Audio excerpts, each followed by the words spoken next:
Peter Vecsey's in New York, and he broke the story over the weekend. He was the first to break it. Others followed later. Peter, you break the story on tampering with Magic Johnson and the NBA. Now, let's for people that don't know the story, is it specifically Magic, or are there Laker ownership, Rob Pelinka? Who specifically is in this charge, Peter? Colin, can I say two things before we start? Sure. I tried to watch the eclipse downstairs before I came in the studio. Yeah. Sitting on a bench, and I'm trying to watch it. Yeah. And Chris Christie walked in front of me and eclipsed the eclipse. The second thing is, you talk about, Mayweather and McGregor. Who would you have had, Wilt versus Ali, when they almost got into the ring together? Well, I would have taken Ali. Who would you have taken? You know how strong Wilt Chamberlain was, and you know this is his birthday. Today's his birthday. He would have been 81. He would have been 81 today. Okay. Right, now I'll answer your question. All right. First of all, that was a pretty good start. All right. Let's go to the charge against the Lakers. Peter, is it multiple or is it Magic? It's against the Lakers. It doesn't specify Magic Johnson. When you do something like this, you file a grievance. It's against the team. It's team versus team, and everybody's responsible. It's, go back to the Andrei Kirilenko thing with the Nets, in Minnesota when they were accused of tampering. That wasn't proven. You go back to Joe Smith with Glenn Taylor and Kevin McHale. Everybody was responsible when they were caught in that case. Taylor and McHale got suspended a year, lost 5 number ones, got 2 back. $3.5 million fine, and then Joe Smith was not allowed to sign with the franchise. So all that is in play here, if they're proven guilty. Here's the thing, Peter. Here's my pushback. It's like Wall Street. Sure. Insider trading. Rich guys have lunch. Peter Lynch, Warren Buffett, Carl Icahn have lunch. The Wall Street goes after Martha Stewart because it's symbolic, but nobody thought Martha Stewart was changing Wall Street. I look at tampering. Magic's a star. People gravitate to him. He talks to everybody. Isn't this, if not perfunctory, some of this I think to myself, give me a break. Free agent signing happens on July 1st at midnight. The minute it hits midnight, nine deals are wrapped up. There's tampering every day. Let me stop you. Okay. Let me stop you. All right. George is not a free agent. George was under contract. That's torturous interference with a person under a contract. You're not allowed to speak to him. Magic Johnson, his whole life, it's like the Bob Seger song, where he says, she had a face that let her get away. Magic has a smile that's let him get away with everything in his life that he wanted to. Well, now he's an executive. He's got to play by the rules. And you can't tell me, I don't know for a fact, but I certainly believe, you can't tell me that he didn't speak to George about coming to the Lakers. And that's illegal. Okay, Paul George, though, Peter, initially said, I want to be a Laker. George can say whatever he wants. As I just said, Magic's got to play by different rules. He's an executive. There's a collective bargaining agreement that totally, forbids an executive talking to a player under contract. Players do it all the time. We know Draymond Green recruited Kevin Durant big time while he was still playing. The league can't do anything about players fraternizing with each other and recruiting each other. That's been going on. But they can do something about this. When somebody complains, Herb Simon, the Pacer owner, complained bitterly. The league is investigating. Now it's up to the league's, law firm that they hire out of the NBA. It's an independent law firm. Their lawyers have to prove it. If they can't prove it, we move on. If they do prove it, the Lakers are in big trouble. Now, I could be a cynic. I could say, Peter, you and Magic... You are a cynic, aren't you? You are? What do you mean you are? You and Magic have a back history. It's not... Yes. He banged on you. You bang on Magic. You don't love Magic Johnson. Couldn't I just say, Peter, you're overstating this? Well, I mean, try to get some logic and common sense into it, and you'll see has nothing to do with my relationship with Magic Johnson. We worked together at NBC many years. I covered him for many years. We had a love relationship, and then, we have a hate relationship, whatever.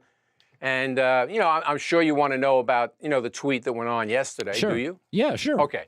All right. So somebody dredged up a tweet that Magic sent to me 6 years ago. I didn't know how long ago it was. Thank you for the Twitter universe for letting me know. So 6 years ago, he put a tweet about how, I was no good on TV, and that's why I'm not on television anymore. So first of all, he knows that's untrue because I was very good on TV, and he used to tell me that all the time. Many stories I broke included him, and he used to, how did you find that out, Peter? But anyway, so when he wrote that about me, I came back unkind. I responded unkind, and back 6 years ago. So now somebody brought it up. They regurgitated the quote on my Twitter. And I'm saying, like, what is it? So I blocked the first guy, and I blocked the second guy. And then what is it? 15 blocks later, I'm saying, this is ridiculous. So I answered it again. The same basic quote that I had 6 years ago. And people are going, oh, it took you 6 years to come up with that? No, my writers had a bunch of stuff, but this is the one I went with. And so I called him out. And I said, as long as the tweet is up and as long as you people want to come with it, I'll answer it. I'll respond. I'm not afraid of Magic Johnson. Do you think he's over his? You said he's got to play by the rules. Is it possible? He does have to. We've seen this before where Magic was coaching and then he wasn't a great coach. Do you think? Right. Do you think he's over his skis? Very few players, especially star players in any sport, have gone on to be great coaches or GMs. Do you think Magic was just sloppy here and is over his skis? Yes, I think he was sloppy. I think he was being Magic Johnson as a player or as a coach. No, you can't even be as a coach. You can't do it either. But as a player or as an individual, yeah, he could do whatever he wanted, say whatever he wanted, no problem. The rules have changed, and he's going to have to abide by them. And, he was very sloppy.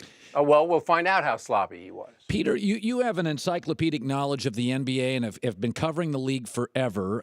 Took a sabbatical. Now you're back at patreon.com, patreon.com, small subscriber monthly, weekly or monthly fee. / Peter Vecsey.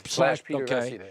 Yeah, what do you make of the increased mobility? I've been mobile in my career, so I'm not going to be a hypocrite. I support mobile players. What do you make now of players aligning and now just calling each other and moving to super teams? Are you for or against it? Where do you fall on that?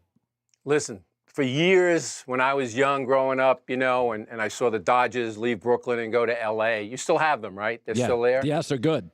Yeah, so I was against owners having that kind of power to take teams away from fans. And then free agency all the years, look at the Curt Flood decision, Oscar Robertson, lawsuit, anti-lawsuit. So now the owners don't have the sway. They're not in control anymore. It's a partnership.